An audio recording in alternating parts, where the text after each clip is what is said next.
So I've just ordered some berberine and some Ishinia or something like that. And hopefully it will arrive, you know, in a couple of days, hopefully, because I don't have that much diflucan left either. So it wasn't, I guess it wasn't that bad. Berberine was like 200 something kronos for 120 in regards of 120 pieces of 500 milligrams. So, but hopefully it will come, tomorrow. No, not probably not tomorrow. Maybe 2 days. But hopefully before the weekend. It has 3 days of. It should arrive before that. Hopefully, and and of course it takes a little time for the diflucan to actually get out of the blood and so forward. So I would still have, hopefully I will have it in 2 days. Hopefully they will hurry up. So that's, yeah. I guess that would have been nice to know beforehand that it actually can help each other. Whatever. But it should also work alone. But as far as I can see, anyway, I'll try it out and see what happens. I looked into some of the places, and I just went for I found a Danish place where they had both things, and I was like, okay, let's just go for it. So I don't think they will ship it out today, but of course, if they actually did that, that would be nice. Any case, let's get back to of course, it is the next day in regards to the sunset. So actually, also the diflucan. Here we go with and this is some of the cinnamon, and there's also some resveratrol in it. Now, if you use the cinnamon that is just the standard cinnamon, that the cassia in regards of it tend to make some what should we say, some gooey thing. I'm not sure how to say it. If you use the extract thing that I had from another place, it doesn't have that. It's pretty good in regards to the water. It doesn't. It tends to dissolve pretty good in the water. Now it's not a big problem. There's there's differences in taste as well. But of course the other thing is pretty much cheaper than the extract, but yeah, that's the gooey thing, I don't really like the gooey thing that it makes. It's not bad, but it's not anyway. So should take my next dose of diflucan, and again hope for the what's it called, the other thing to arrive in a couple of days, and then try that out. Guess there's nothing else to do, right? And then I probably shouldn't go too quickly on it, but see if it actually does do something. 2 seconds. Well, maybe a little more than 2 seconds. Let's just have the diflucan. Have for one more. See, 1, 2, 3, 4. 1, 2, 3, 4. We'll have for 3 days here, so that would be 3 days. So if it just arrived before the Sabbath, I would have 7 days of doing it, with the diflucan. That would be nice. We'll have to see. I'll have to see, I'll guess. Be nice. There we go.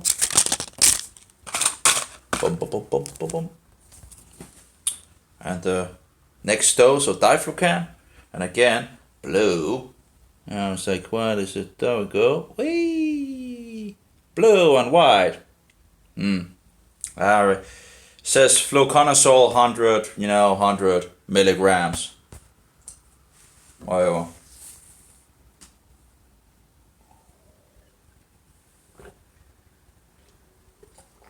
So that's pretty good. So 2 days more, and then need to buy one more. That's the last box I have from the doctor, the white coat, and see if I can get the other thing as well.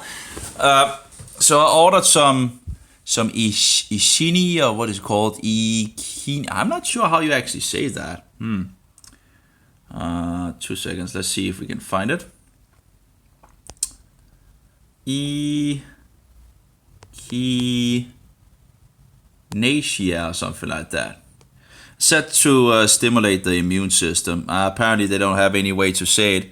Echinacea or something like that. How do you say it? How to say it? Would be nice to actually. So I ordered a little of that as well. That was actually I guess the most expensive part. Was, how to say it? How to say it? And then hope for the best. I see Ikunisu. Echinacea. Why is it echinacea when it's actually echinacea? Echinacea. That doesn't make sense. How to pronounce echinacea? Let's try again. Echinacea. Echinacea. That sounds more echinacea. At least in regards to how echinacea. Echinacea. Okay, echinacea. So echinacea. I've ordered some echinacea and I ordered some of what was it called? Some of the berberine. So I'll be interesting to try out to see how that works out. So we'll see, I'll guess. Just on the end, it would be nice the last 7 days or something like that, and then just hit it with berberine as well, and an occasional what is it? Acania. What is it? Can't even say it again. Akini. We'll try again. 2 seconds.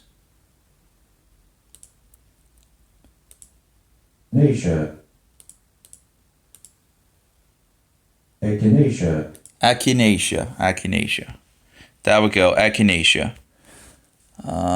Echinacea. So anyway, echinacea and some berberine, and hopefully get it in. In Denmark it should be pretty quickly. So, 2 days. I think that would be a good chance of getting it. Of course, if they actually send it today, but it's pretty, still late on the day, so I think they probably have sent what they have sent for today. They don't have anything on the page actually saying if when they are going to send out and all that. So where did we go to in regards to the berberine? They tried in regards to these 2 different kinds of Candida albicans. And Candida albicans cells were routinely propagated in yeast, peptin, dextrose, liquid medium, different. We pretty much had that as well. Okay, and 101 we did read that. So quantity analysis of cellular ergosterol. Total sterols were extracted from whole cells according to the previous report, with slight modifications. Lian et al. 2009.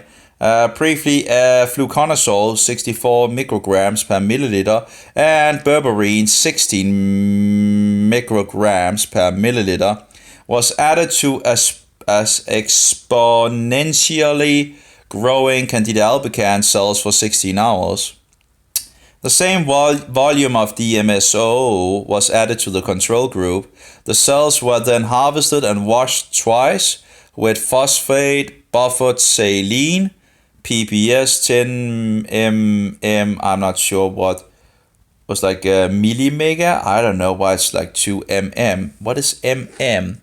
Let's try mm. No, that's let's see, see, 10 mm. I have no idea. Is that M, big M is like mega, isn't it?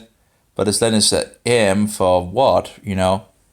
Am I missing something? Was added to a group. The cells were then harvested and washed twice with phosphate buffered saline, BPBS 10 mm, phosphate buffer 2.7 mm, potassium chloride. Again, little m, big M. I don't know why you know what it means. And 137 mm sodium chloride, pH 7.4. So a little m and a big M, have no idea what it means, you know. But it must be something in regards of how much, you know. But it's just weird, you know, M and M. You know, milli, mega, you know, I don't know, a million, I don't understand that. The net weight of the cell pellet, approximately 0.5 grams, was determined. PBS 2.5 milliliters and 6 milliliters of 15% of alcoholic sodium hydroxide solution. 15 grams of natrium, maybe I should just say NaOH, and 10 milliliter of sterile distilled water brought to 100 milliliter with 100% ethanol were added to each pellet and mixed well by vortexing. The cell suspension were incubated in an 80 degrees water bath for 1 hour and then cooled to room temperature. Total sterols were extracted twice with 6 milliliter of petroleum ether. Sterile distilled water 6 milliliter was added to the combined upper phases and swirled for 1 minute. Water was removed and the tubes were incubated in 60 degrees water bath. What is this about, you know? Anyway, bath until its petroleum ether layer volatilized completely. The resulting samples were then dissolved in 0.5 milliliters of cyclohexane and used for gas chromatography. Quantification: Egosterol standard 0.5 mg/ml, milligrams per milliliter, also dissolved in cyclohexane, and the sample derivatized sterols were run through a VF5MS fused silica column in a gas chromatograph. Agilent GC7890B, Palo Alto, Canada, CA, USA, apparently. Anyway, Canada, USA, I don't know. Interface to flame ionization detector. The injector temperature was 200. What is all this? The injector temperature was 250 degrees. Moreover, the oven temperature was programmed to constant 100 degrees for 1 minute, followed by a temperature increase of 10 Celsius per minute to a final temperature of 300 Celsius. This final temperature was maintained, I think it's Celsius anyway. Temperature was maintained for 10 minutes. Helium was used as a carrier gas. The linear velocity was 1 milliliter per minute with a split ratio of 10:1. The result were obtained by calibrating from a standard curve of Egosterol. I have no idea what this was about, pretty much. It's just doing some things and all that, and I'm like, what has that, could we just get back to the test results and, oh my. Real-time RT-PCR. Oh, there we go with the RT-PCR, which I can't remember what was called, but let's see here. RT-PCR. RT-PCR, let's see.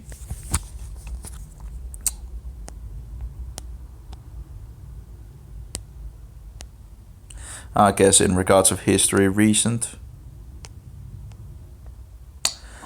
Reverse transcriptase polymerase chain reaction, whatever. Okay. And yep.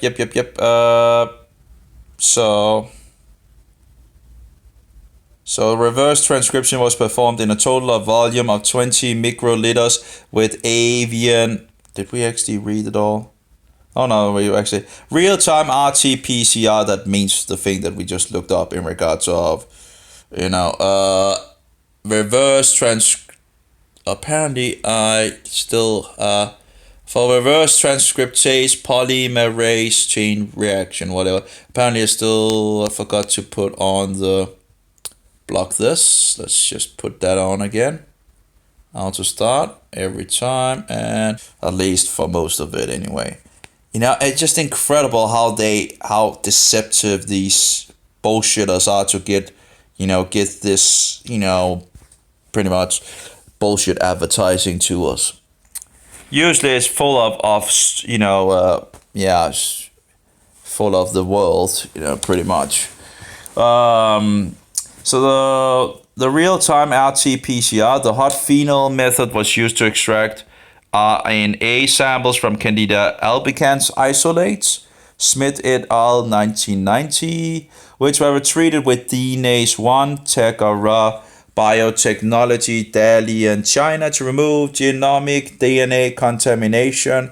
Reverse transcription was performed in a total volume of 20 microliters with avian myeloblastosis virus reverse transcriptase, Takara Biotechnology random primer 6 sigma, Takara Biotechnology, and 1 microgram of total ANR, followed by an exposure to 30 degrees for 10 minutes, 45 degrees for 15 minutes, and 99 degrees or Celsius for 2 minutes, as recommended by the manufacturer.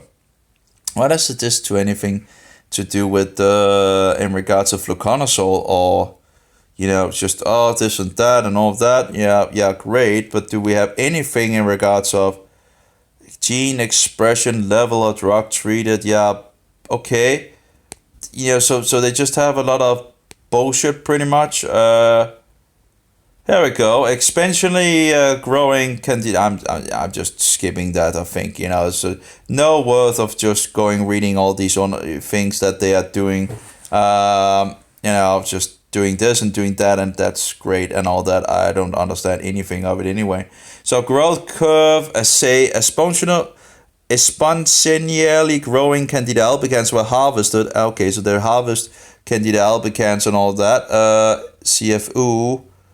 What was that? I think it something in regards of colonies. I think something. I guess this is one of these science reports. It's just incredible. Let's see here if we can find. No. And let's go there and look it up here. I think it was like something in regards of colony.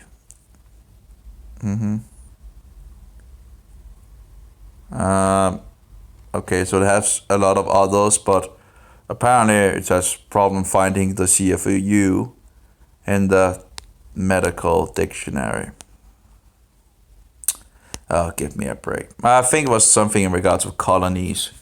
I'm not sure. But anyway, various concentrations of berberine and ergosterol alone in combination were added to the cells. The cells were cultured at 30 degrees with constant shaking and blah, blah, blah, blah, blah. Yeah, come on. So what is the...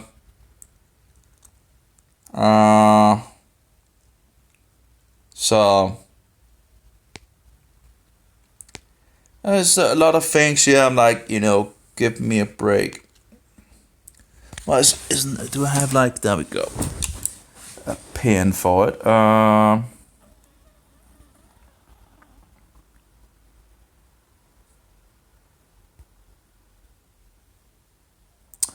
I know, it's just exponential growth, blah, blah, blah, blah, blah.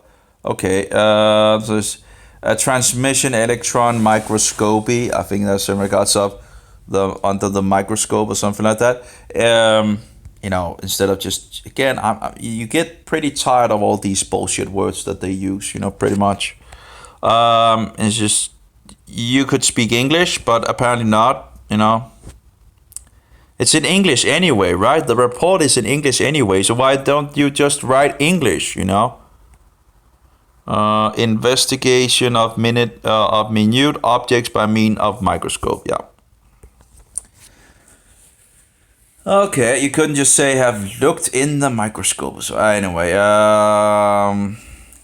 so it's exponential growing Candida albicans cells treated with 10 micrograms of milliliters of fluconazole and 16 milligrams of milliliter of berberine for 16 hours were washed twice with BPBS and fixed in 500 milliliters of fixative solution sodium cacodilate buffer pH 7.2 containing yeah, come on.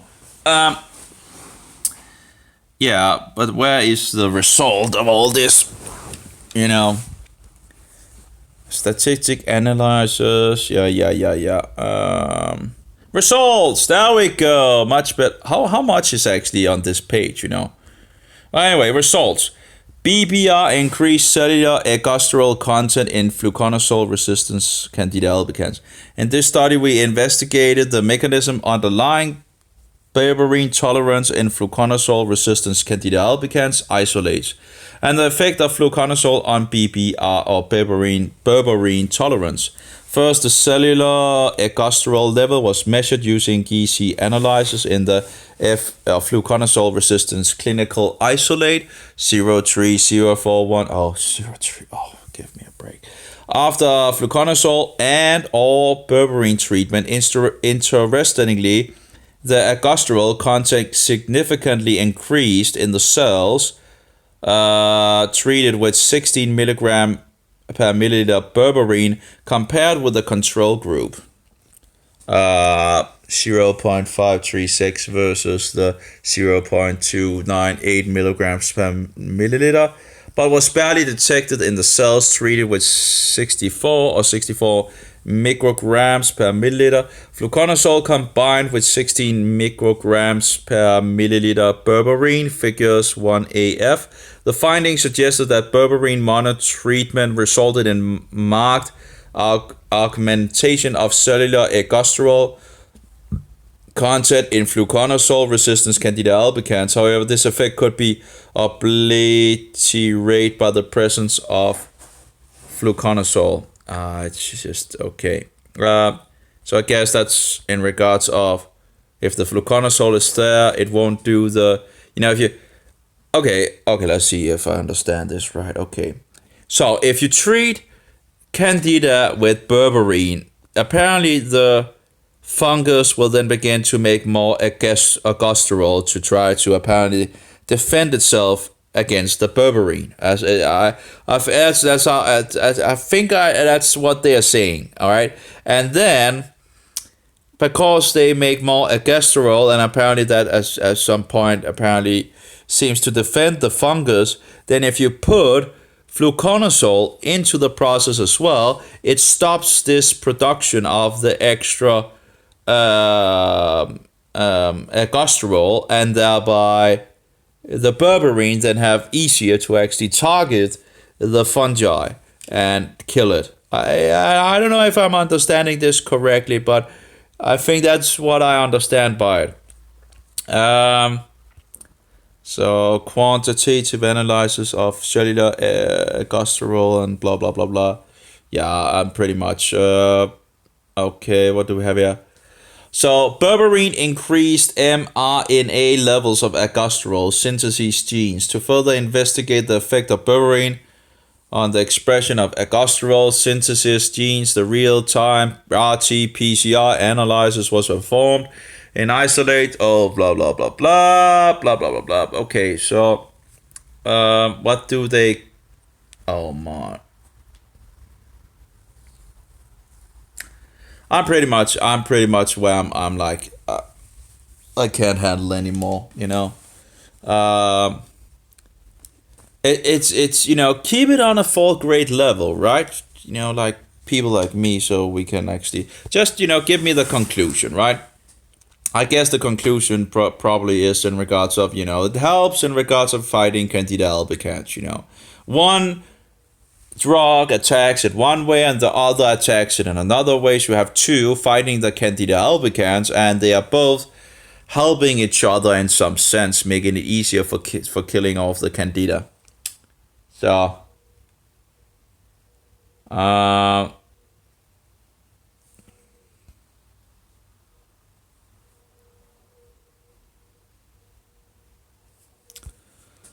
I guess my brain is just tired.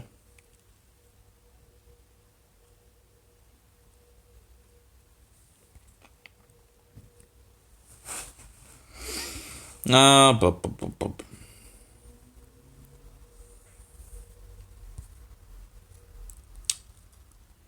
what is the result? Being promoted? Yeah. But where's the result?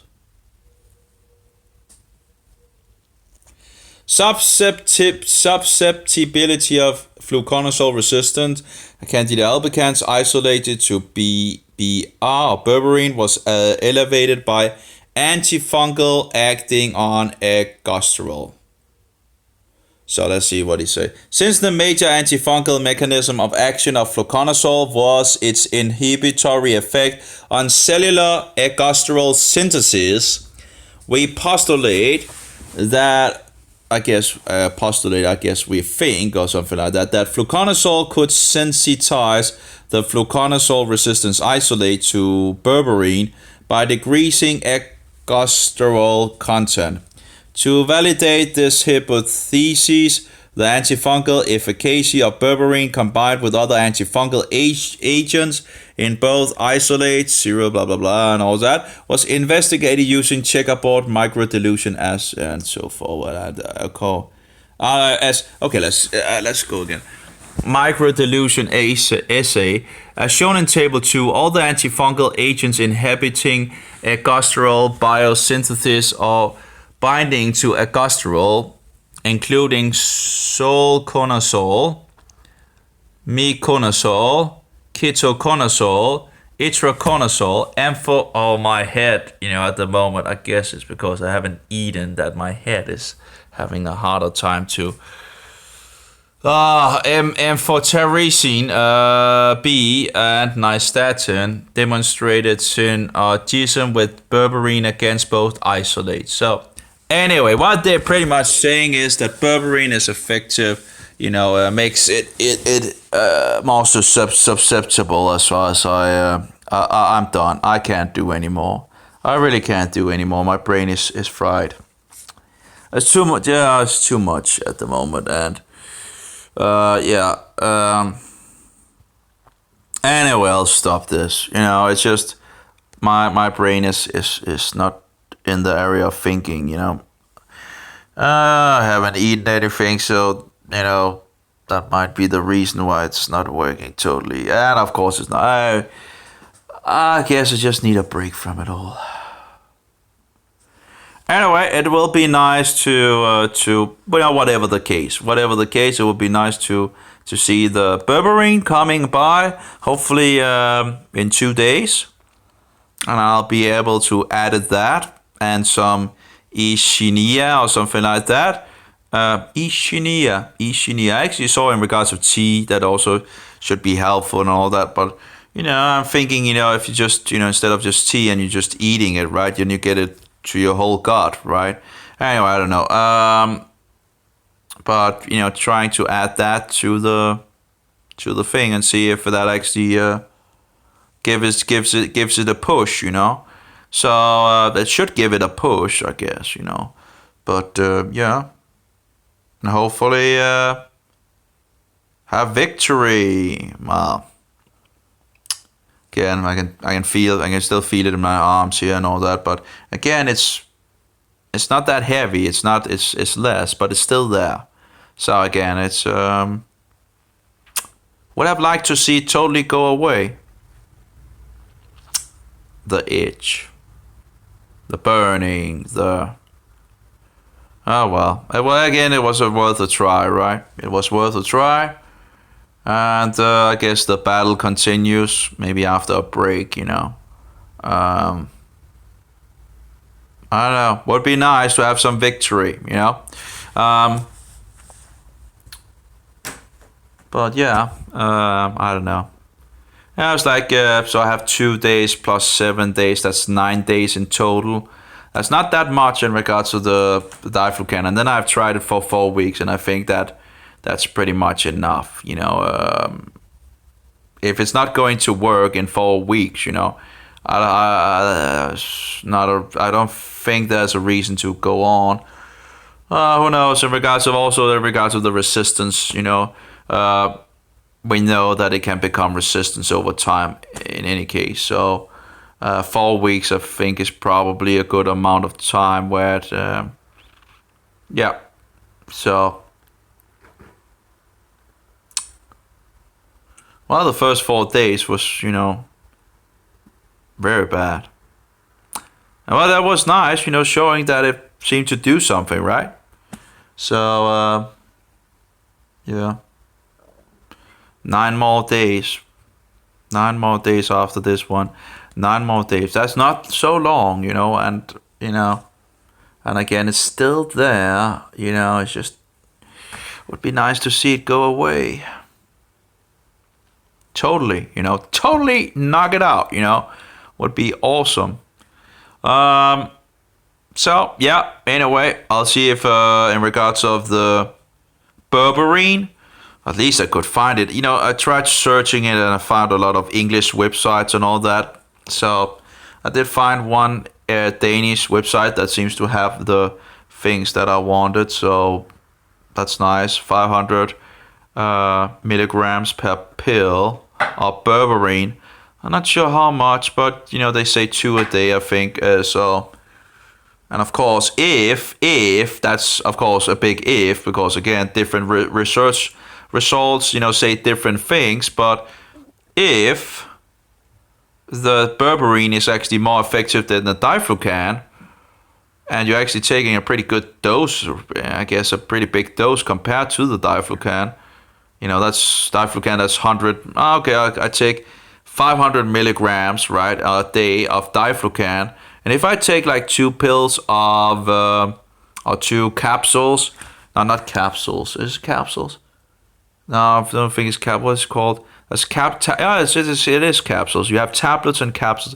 And if I take 2 capsules of those, 500 milligrams of this, twice a day, that's already much more in some sense than the diflucan.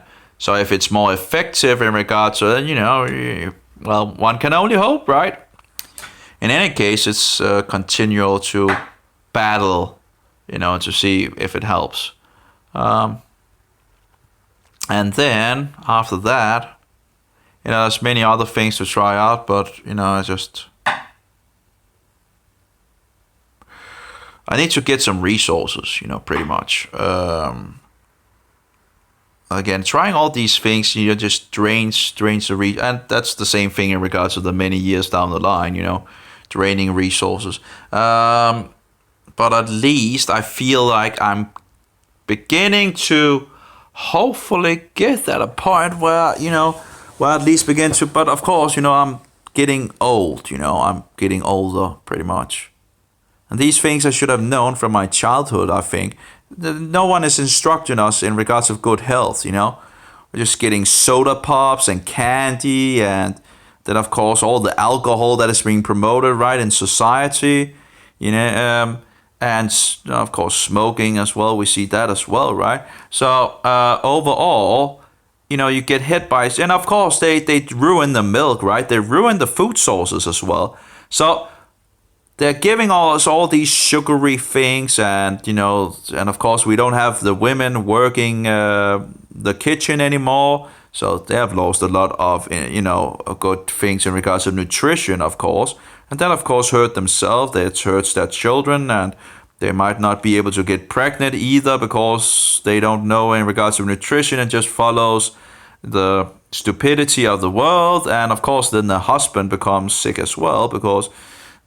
So it makes so many, we're attacked on so many levels, and I just don't know how we are. It's just horrible. This is just wicked. It's just a wicked thing. How we are it's criminal. It's utter criminal. It's evil. It's absolutely evil.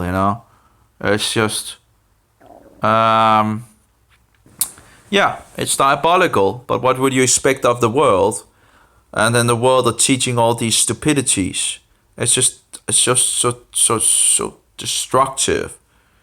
And we don't know who the Jesuits are. Wow. We don't know who the Antichrist is anymore, right? We don't know anything pretty much. We don't have any control in regards of health, anymore. And we see that those healthy feeds, they're promoting all that bullshit and attacking all the healthy stuff. I was drinking a lot of milk in the past, right? And but all the milk was pasteurized. So they just destroy the milk. They ruin the milk. All the healthy things, If they don't ruin the milk in regards to the cow by treating the cow badly, they ruin it by pasteurization, and destroying enzymes, vitamins, good bacteria and all that. It's just ruin a good, and I guess, the body, I'm thinking like the body might actually still want milk, really wants to have this nutrition, and yet then we're just giving it fake milk pretty much. Well, it's milk, but it's quantity over quality, and you're filling the cows with unnatural food and giving them fungal poison and shoving them in small places and all the rest of the bullshit. Oh yeah, and then of course you're pushing the cows to the limit in regards of milk production. So quantity over quality. And then of course when the milk comes out, there might be a chance that the milk is not so good because you pretty much have ruined it by ruining the cows, not treating them as God intended. Then of course you give it a Hitler treatment, right? You warm the milk, destroy the enzymes, the vitamins and the good bacteria. And of course the spores of the bad bacteria still survives in the milk, and yeah, yippee yay. Yeah.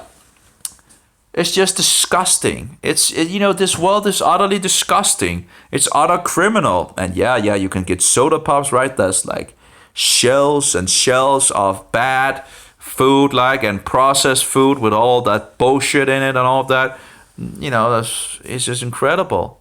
It takes time to make good food.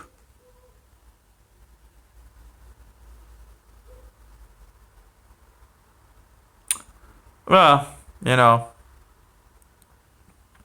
it's a pretty much a full job.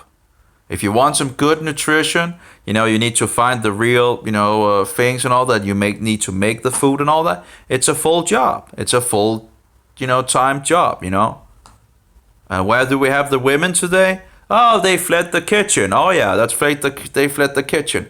And of course now many women have problems getting children as well. Couldn't have anything to do with the nutrition that you're not getting, right? And then, of course, the medical mafia is really, really happy about that, because then you go to one of these that you pay a lot of money in regards of getting, one of these eggs and sperm and whatever and all that. It's just incredible. It's bullshit. It's utter bullshit. It's just utter diabolical. What about, looking at the cause? Before we looking on this, it's like this whole society is interested in treating symptoms instead of treating the cause. And just give the people some more fungal poison, right? That raises the risk of cancer and probably other sicknesses as well. Oh, okay, yeah, just give the put mycotoxins, which is fungal poison, in a concentrated pill and give it to people. And what is wrong with people? You just annihilated the gut flora, and then people get into fungal issues, right? But hey, the medical mafia don't know much about that. Oh well, treating the symptoms, of course, not the cause. Oh my brain is a little unwired, I guess. Not having. Would have been nice with a little meat. I don't know how long I'll go on with this in regards of. It would be nice with a steak. Some meat. I should just lower it down to a lower dose. Maybe I can lower it to 250 grams a day or something like that. Maybe that is enough to actually keep me rolling. I don't know. But yeah, I'm eating too much. I'm really eating too much. In a day I can eat 1.5 kilos of meat a day. isn't unusual. So that's a good amount, and that's too much, of course. But yeah, that's so if I could get it down maybe to 250 grams, just keep it there for, that should also drop some kilos as well. That would be pretty nice. I'm too fat anyway. So yeah. But if you can still go, on, just have. No, I'm still looking into in regards to this one meal a day. You get the body time to restore itself in regards to the rest of the day, and then you just eat one meal a day, pretty much. That sounds pretty good, But I think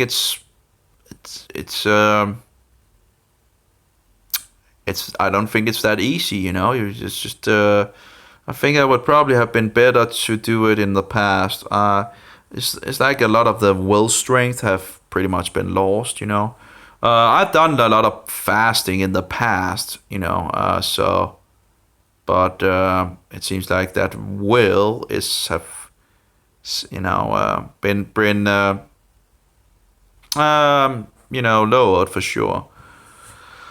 I do wonder where if I would have one meal a day, when would be a good time to have it, I guess the problem sometimes is when you eat the meal and then you just go on and go on and go on. I guess there must be something wrong in regards to, if you have a fungal infection, the body would probably, hey, I need more food, I need more nutrition. And of course, having all these foods that are low in regards of, quantity over quality, right? I still don't understand those chickens that we buy in the store. I remember the chickens that we slaughtered, and they might have been a little older or something like that, but the meat was it was dark. There was taste in these chickens. It was absolutely awesome, And these chickens we are buying at the store are just this white meat, that's pretty much nearly tasteless, It's just compared to what I remember having in regards of, I don't know, but the meat was darker, it tasted of more, and it might have been a little old, the chicken might have been older, or the chickens. I think we had like 2 or something like that we slaughtered. And of course it was bigger than the standard, it was it just seems just much better, And then you buy these chickens in the store, it's just pretty much just white bullshit. I don't know. I haven't some say that they also have white chickens and all that, white meat and all that. I don't know why they were more, dark in color, but they they tasted just so much more. And they were just so much more yummy, and that was a little more strength in the meat itself, which no problem. But of course, I guess that also depends on how long you cook it, right? But pretty much, if one wants to have real food, I guess the only option is actually to get a place where you can actually have some animals, because getting it from the industry they seem to just totally run us over. And we're not allowed to have real raw milk, They're not allowing us to have real raw milk that people have been drinking for hundreds and hundreds and hundreds of years, because now milk is just, the most unhealthy food apparently, right? Now it's of the devil. Yeah, but have a soda pop or some beer, right? You can get that every place, right? Everywhere. You can get beer and you can get soda pops, lots of sugar and all, and other bullshit things. You can even get alcohol with sugar. What a wonderful combination if you want to feed the fungi, right? And make you ready to actually getting sick and all that. It's just incredible. Alcohol tasting like soda pops. So it makes it easier to actually also drink, because it tastes good now. It's incredible. In the past, it didn't taste good. Now it tastes like soda, right? It actually tastes good. You can, taste good. Yeah. Of course, you drink. Yeah, it's just incredible. Yeah, it tastes. You can get some really things that really taste good. So that makes it a lot easier to get into this alcohol drinking thing, yeah, anyway. And I've heard they pasteurize the alcohol as well. I don't know much of the process overall, but I've heard they actually, do stupid things again to the alcohol. So even in regards of health benefit that could have been, in regards of the past, is not there anymore because they apparently, as I understand it, do stupid to it. So, they pretty much annihilate the bacteria from pretty much nearly everything, right? Oh, bacteria bad. We have to annihilate it, right? Really? Okay. So what about all the bacteria that we have in the gut? Oh yeah, we annihilate those as well. Just give them some fungal poison. And you wonder why we're getting sick in this world? Why we're not feeling good? Why we're not jumping out the bed in the morning and feeling refreshed after 8 hours of sleep, You're actually feeling more tired when you wake up than you actually did when you went to bed. You need to, start up. It takes some time. It's like incredible, That doesn't seem normal to me, Something must be wrong, And I remember, those 2 or 3 days I had when I took large doses of vitamins and I slept like a rock and I jumped out the bed in the morning and I did not need any coffee or anything. I was just fresh.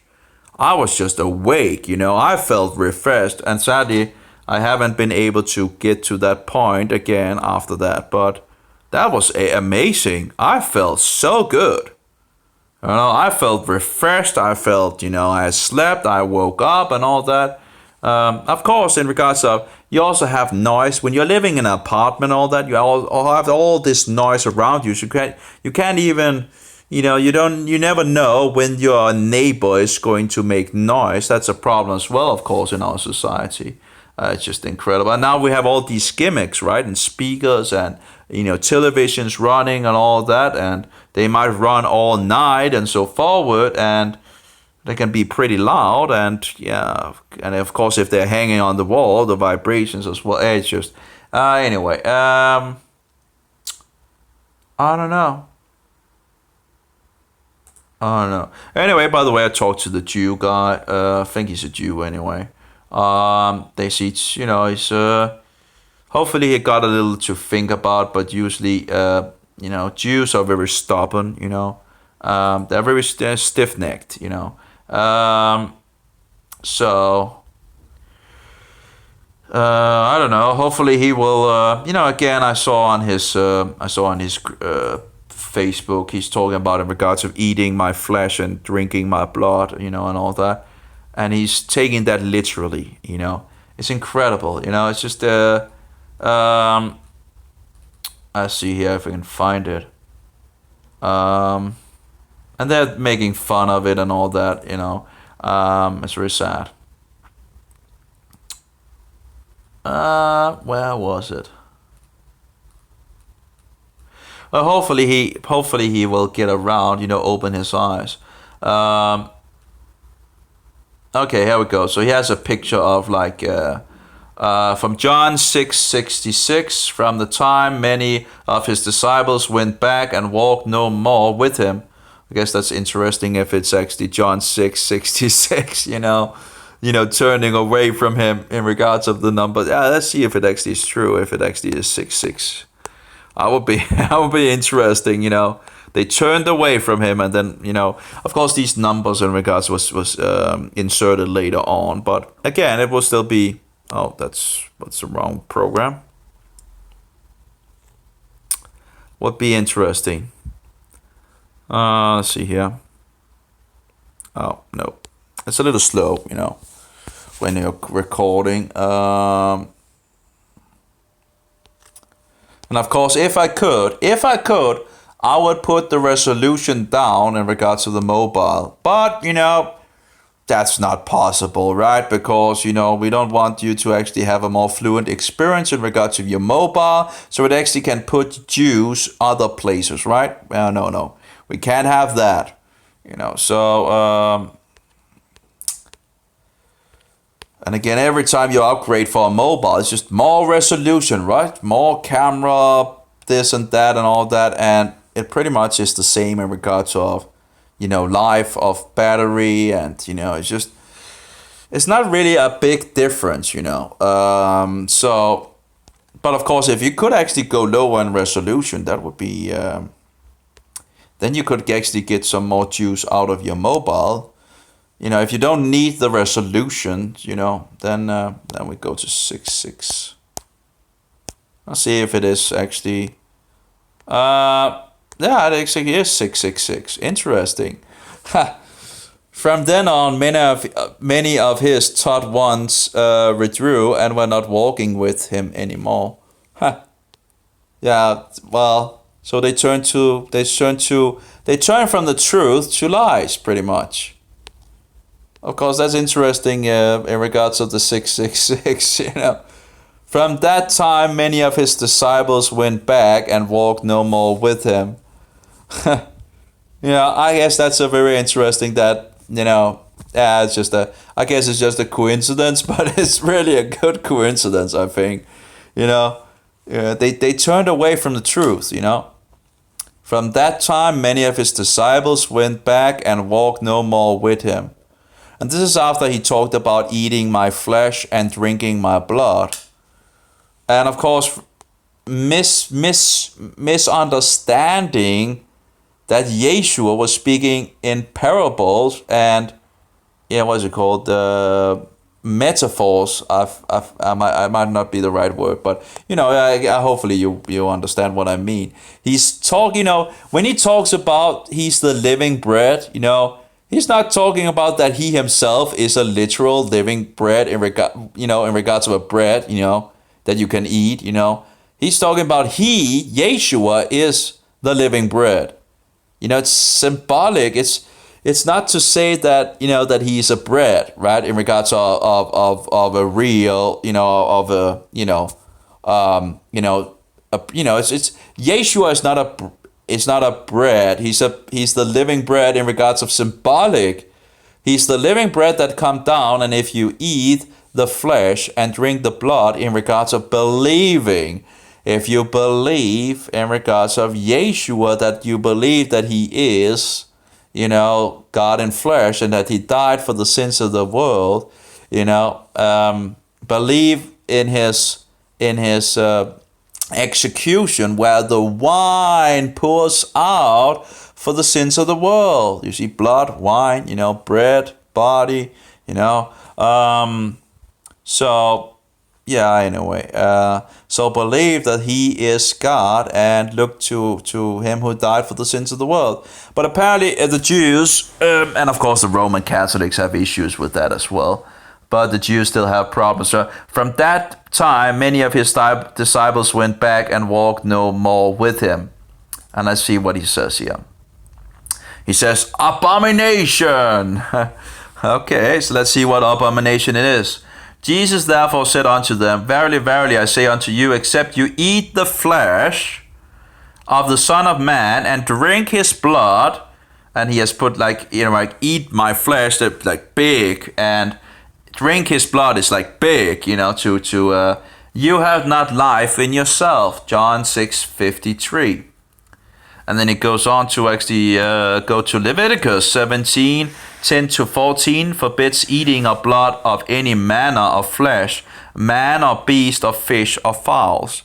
He totally missed it, It just flew over his head, like I guess many of the other Jews, We're not talking about eating his flesh. Now, I remember in the Bible they're talking about how can we eat his flesh and all that, and so forth.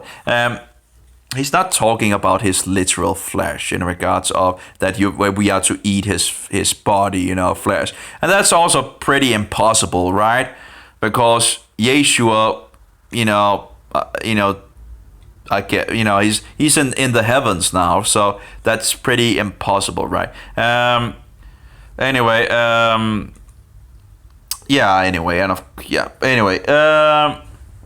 So Leviticus 17:14 forbids eating of blood of any manner of flesh, man or beast or fish or fowls. I don't know in regards to the fish, how Oh yeah, you can actually. That's true. That was something in regards of how you actually deblood a fish, and some say it actually helps on the taste of the fish and the. But anyway, I remember there was some fishermen that did that where there's different ways you can actually bleed the fish. That was something in regards to where you could kill it quickly and then, where it's dead and then you could bleed it out after. So you pretty much made it dead, yet you still had the heart pumping or something like that. Or something, I can't remember how they did it. But anyway, because of course we want to be as humane as possible, right? We don't want the animal to suffer. Acts 15 to 20 was prohibition from Leviticus chapter 17. So it goes to Acts, being declared to students, saying, but that we write to them, abstain from the defilement of idols and from whoring and from what is strangled and the blood. And he's absolutely correct. That's what the book of Acts says. But they're misunderstanding what Yeshua is saying. Of course, the Roman Catholics are doing the same thing. They think they eat the literal flesh and body and soul and sinews of Jesus Christ in regards to the cookie of theirs. But yeah. Oh, really? I'm getting tired. That's pretty good, actually. The tired thing of, wanting to sleep. That's nice. Of course, that actually is, the day where Doug Kaufman is on. That seems to be something that I'm getting the point where I'm getting sleepy when he's on instead of actually being, seeing it in regards to the live. Actually, I need to fix some questions for him and send them to him. He's on for an hour today, so that would be nice if I could just fix some questions. I think he's on in 4 hours. I don't know if I should take a swim, having not really eaten. It would be nice with a swim, it would be nice. I'm not sure how much energy I would have in regards to the swim, but it would be nice with a swim. Again, to move your body, yeah. Anything else? No, I don't think so. It's going to be interesting with the berberine. Actually, I need to get the box of diflucan, the second box of diflucan as well. I don't know. Maybe I could drop the dose of diflucan to half. That would still be 200 milligrams. Then I could actually extend it for 2 weeks. In regards to the diflucan, that might be that might be an option. Then I if I step down 200 milligrams of diflucan and then got I would have for 2 weeks more then. And then I would have the other thing that should help. That might be an option, I guess. To extend it. That might not be a bad thing. Might be a way, to extend it. Just I wonder if that would be a good idea. It's still pretty. 200 milligrams of diflucan is still pretty good amount compared to if you think about the 1 cure pill for women is 150 milligrams. So 200 milligrams a day would pretty much still be pretty a good amount. I don't know. I don't know if that would be a good idea. That might be a question, but I guess, no, I don't think one can actually ask those questions because he's not allowed to actually talk about specific things. And I think that might be one of the things he's not allowed to talk about. So, but I could actually extend the thing another week if I go down to 200 milligrams a day instead of 400 milligrams. and that would give me 14 days in total. And if then I take the other thing as well, which also should be effective against Candida, then I at least would have extended it for at least 2 weeks.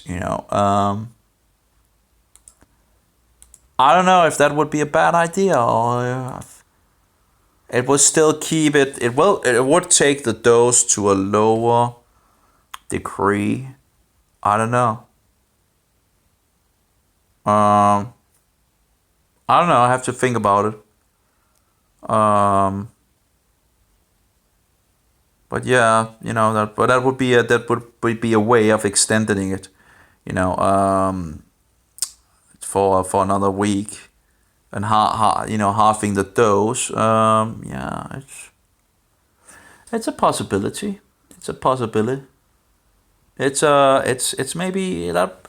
I don't know. I'm thinking it might be a good idea, because I'm not sure I will be able to get more diflucan, and I already had it for a good amount. So again, in regards to resistance and all that,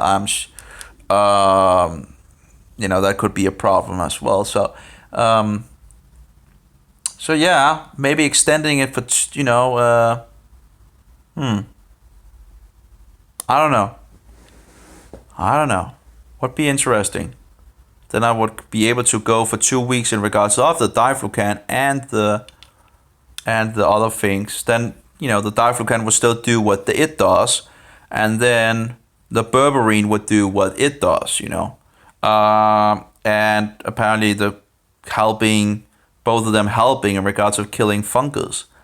That might not be a bad thing. Again, I wish I knew about the berberine in the beginning, if that actually could have helped, in regards of they actually helping each other.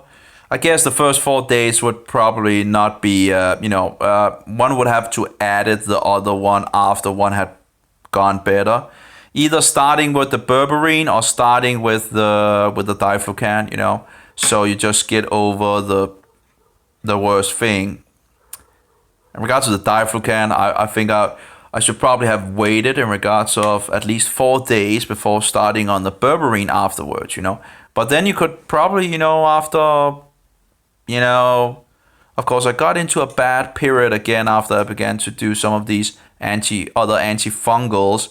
But at some point you should be able to put in some berberine as well, and yeah. And yeah, then of course I have other things to, active coal. I'm looking into, that might be a good idea to get into the diet as well. And it seems like that active coal doesn't take nutrients away from you, according to what I can see, Of course, there's conflicting information out there. But as far as I've read, it doesn't seem to actually take, it just, in regards of medicine, if you take medicine, it will actually, could actually take the medicine away from you in some sense from the body. But that would also be considered unnatural, right? If you have a synthetic thing, then I would, that would be unnormal, right? So that might not be a bad thing usually to actually get out of your body, right? But in regards to the diflucan and all that, that's, just should be helpful in regards to the fungus, right? So, so in regards to the active coal, I'll wait a little in regards to the active coal and see if I can, see they have these boxes of active coal that you can buy. I don't know how expensive they are, or maybe I could make it myself. I still don't have that much. I think one can make it. I'm not entirely sure how totally, but I think there's videos on the internet for doing that. But might be a good start to actually just buy a product before actually trying to, so you get a little taste of what it actually is and so forth. When you get some experience with how the reaction is, and then you probably know that you're getting the right thing, and but I'm thinking you could probably put that in the meat, the grounded meat, with the salt and different antifungal herbs as well, of things, antifungal things. You just put it in the meat, not too much, because when you put so much, it just tastes like it doesn't taste like meat. And we like meat, right? So we want it to taste like meat still, but still, actually, when you make grounded meat, sometimes there's a lot of moisture coming out of the beef itself. But if you actually put some of these spices in it and fix it up with the ground it up, just ground it up in the spices seems to actually just take up these things, so it doesn't much, shall we say, bleed too much fluid out in the pan. But if you put too much, it can actually also become pretty dry. So you have to be aware of that. But yeah, in regards to some coal into the meat, if you just do that daily and just put the ingredients that is antifungal in your meat, that would be pretty good, I think. Again, there's a lot of ideas. The same with the coconut milk thing. You can get it pretty low in sugar, the coconut milk, and you could probably try different essential oils, antifungal essential oils or something like that to spice the drink up. You could probably find some good combinations to do that and just drink it. And the coconut milk itself is said to be antifungal, right, in regards to the fats and all that. And it's low sugar. It's not totally zero sugar. I don't know if you can get a version that is zero sugar. Would be nice if you could, but it's not zero sugar. But yeah, you could actually put essential oils in it, and if you find some good combinations in regards of antifungal, you don't need that much in regards of essential oils, right? You just usually just a drop. You have it spices the things up, right? And in some sense, you could make many different flavors of coconut, right? You could make coconut mint. You could make coconut, coconut everything. Just put some antifungal things in it, and in regards to the oils, oregano oil, put it in there, squeeze it up or whatever. There's the possibilities are just just amazing how many possibilities there are. And so you have the meat and you have the coconut. That's some of the things that I've been thinking on in regards of food solutions that I just hope, I wish I knew these things in the past, and it would be nice also to try raw milk as well and make yogurt out of it. And in regards of making yogurt, it takes a lot of just sugar out of it. Now, of course, kefir actually does seem to be more effective in regards of that's another food source I would need to just normalize the diet so you know what works and not, and to support your health, because diet has a lot to do with your health. Of course, they don't believe that apparently, but anyway, so in any case, so they are mocking in regards to what Yeshua say, and again, it's not nothing new, because we know that from the past as well in regards to the written in the gospel. In the book of the gospel. So, one guy says that he also has a Jewish name, it seems. It says, those disciples were smart to leave Jesus. And then the guy that wrote the articles, you say, you bet. And then another guy says,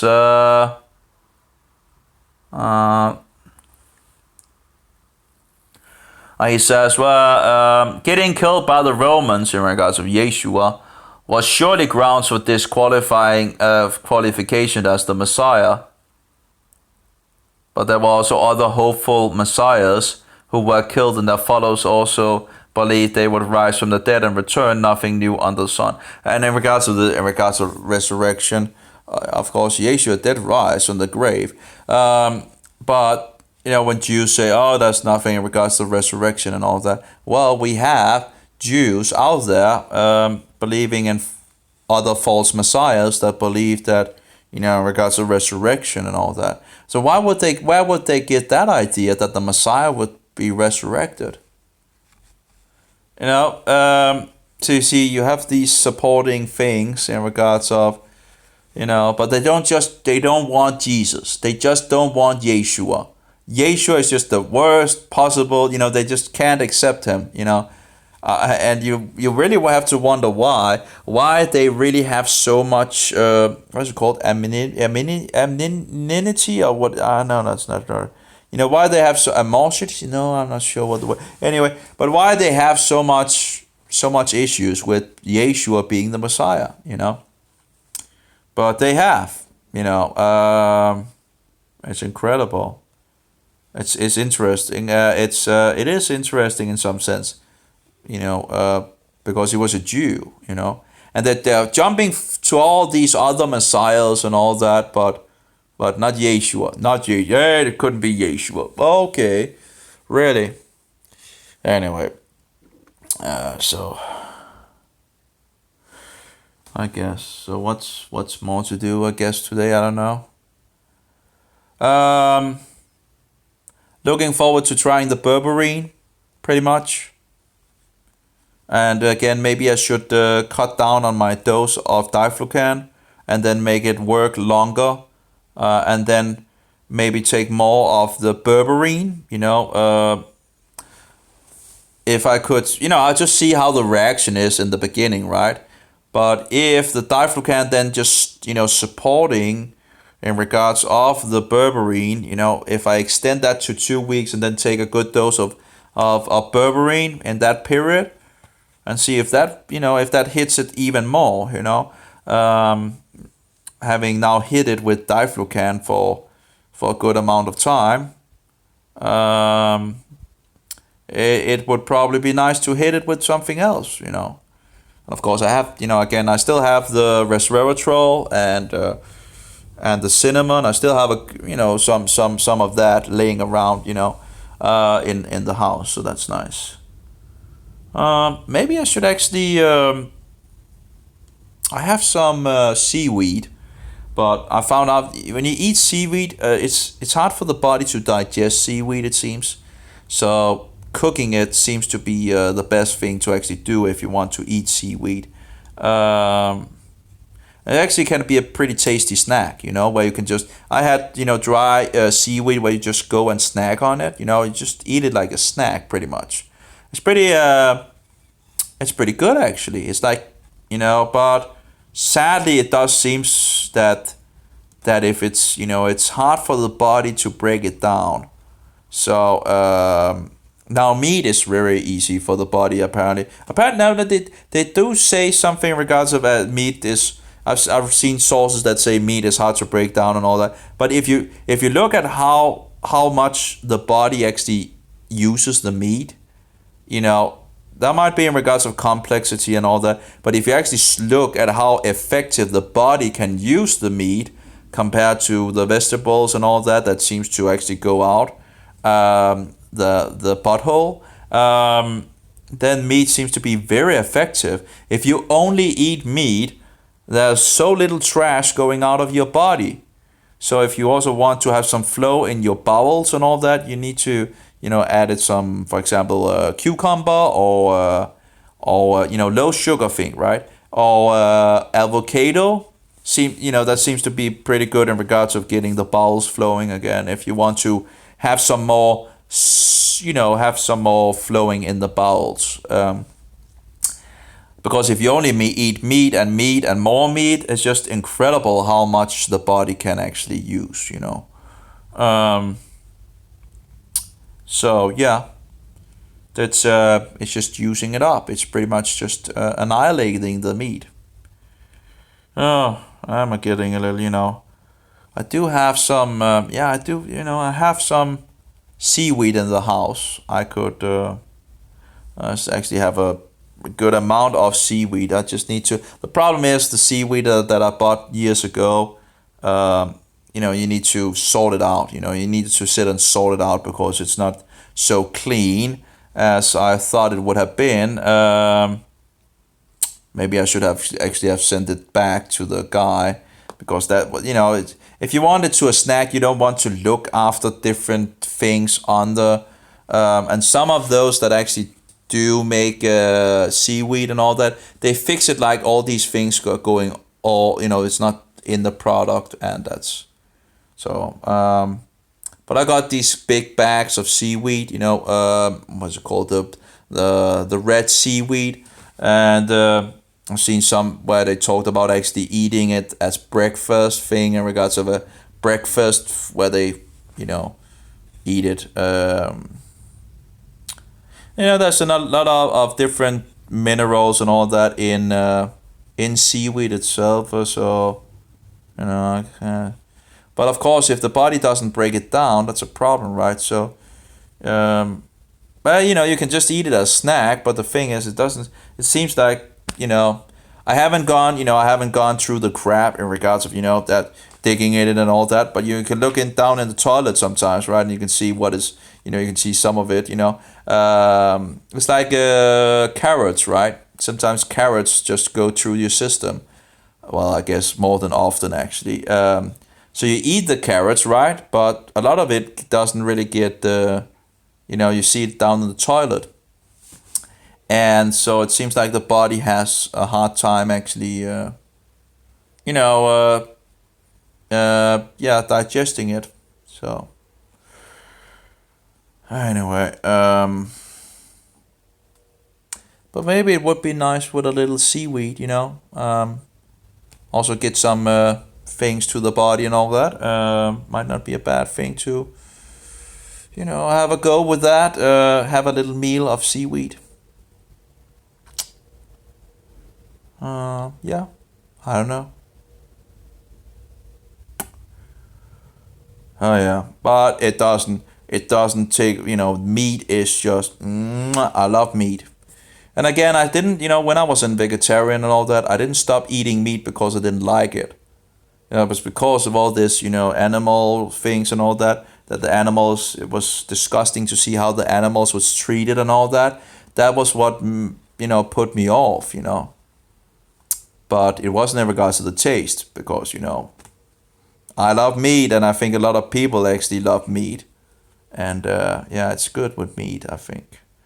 But, if I hadn't gone on that trail, I might have been closer to health, Had I just known that I could just eat pretty much meat and stop my issue in the groin, I would have moved in that direction a long, long time ago. Man, time flies, I guess. What a diabolical world. What a diabolical. And you see how the diabolical forces are moving. In regards to the medical mafia, how they hit down on natural things, and they are not allowed to actually talk about what the natural things can do. We have this Danish website, a company in Denmark, producing a lot of different of these natural things and all that. And in the past, I remember looking at that website, and I guess it still probably is the same, where just like you're reading and it's just censored, they're not allowed to, I can't remember what they, I think it was, but they it was just censored. They were not allowed to provide the information. So if I, as a person, want the information from them, because that would probably be why I'm on the website, right? I'm not allowed, apparently, by some bullshit laws, not to have the information. That doesn't make any sense. So that's bullshit. That's utter bullshit. Natural remedies to keep you healthy and all that, they are pretty much attacking these things on so many levels. Our food sources, our natural remedies that God has provided us, it's bullshit. This whole society is bullshit, and people don't seem to care. People don't seem to care, and I don't know, it's hurting so many people, and people don't care. People don't care. They just go along to get along, and they might not be sick, and they're working and all that, and bang, out of nowhere they're sick, and they stand in the position of having a problem, because now they go to the murderous doctors, right? And then they get misdiagnosed, and then they get mistreated, and then they get killed. They get murdered by mistreating. Yeah. It's a sad world. It's a wicked world. It's diabolical. Well, anyway. I guess, well. Oh, well. I wonder, in regards... oh, well. Anything else? I don't think so. I guess there's not that much left. So, yeah.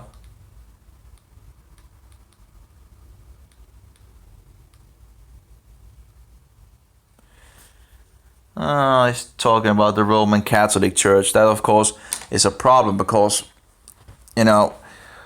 when people look at Christianity, where do they look?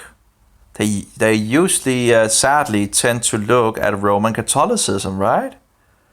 But Roman Catholicism is the old Roman mystery religion in sheep clothing. So you see, when they look into this mystery religion, which they believe is Christianity, they figure out this is so diabolical. Why would we ever be part of that?